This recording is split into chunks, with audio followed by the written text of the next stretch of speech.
Dr. Piper, thank you for joining us. Students like Engel, who are Christians, are being silenced on college campuses these days. Particularly disturbing here is a religious studies student, and it was a Christianity class. So, Dr. Piper, give us a brief overview of what happened to this student. Well, as I understand it, this particular student was taking a required class. It's titled Christianity 481.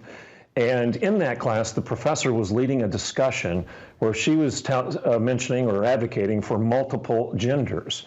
And this young man raised his hand, Lake Engel raised his hand and said, "Excuse me, I think most biologists would agree with me that there are only two genders, male and female." As a result, he was dismissed from class. It's a required class for graduation because of his major in religious studies. So bottom line, the professor waving the banner of tolerance can't tolerate this young man's opinion. And I would argue it's not an opinion, it's a fact. It's a biological fact that there are male and female, and there are two sexes, two genders. This young man said so, and he's being punished for it. Now, I understand you've offered him free tuition. Did he take it? Well, I tweeted yesterday that Oklahoma Wesleyan University, where we still teach biology and we still teach Christian orthodoxy, is offering to waive this young man's tuition if he wants to finish his degree here. He has responded in a direct message via Twitter, and we will talk later on today as to whether or not we can help him and whether or not he's going to take me up on that offer. And why did you find it necessary to give him that offer? Well, I just think I'm embarrassed by my industry. I think it's time for the college and university, for the industry of higher education to admit that we're making ourselves to look the fool. This is just foolish for us to deny biological facts. This is foolish for us to elevate feelings over what is a factual, scientific issue.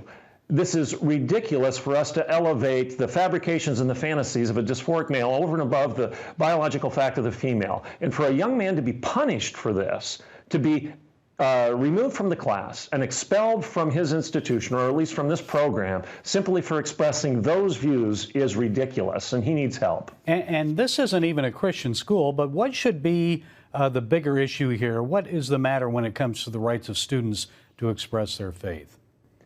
Bottom line is the left, the progressive left, wants to wave their banner of tolerance and inclusion, but yet they won't tolerate you and they'll exclude you if you disagree with their views. It's ideological fascism. It isn't academic freedom. You must submit. You must agree with their ideas. This is nonsense, and it needs to be confronted. The bigger issue here is, do we have academic freedom and liberty within the academy, or are we going to silence and sequester those people who have a conservative Judeo-Christian worldview or idea to bring to the debate? Are we going to silence them simply because they're verboten and unwelcome?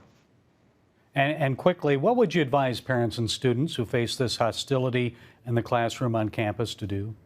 Stop sending your kids off to these institutions that teach this pablum. Confront it and vote with your pocketbook and vote with your feet, and go to an institution that will actually honor your academic liberty and your intellectual freedom.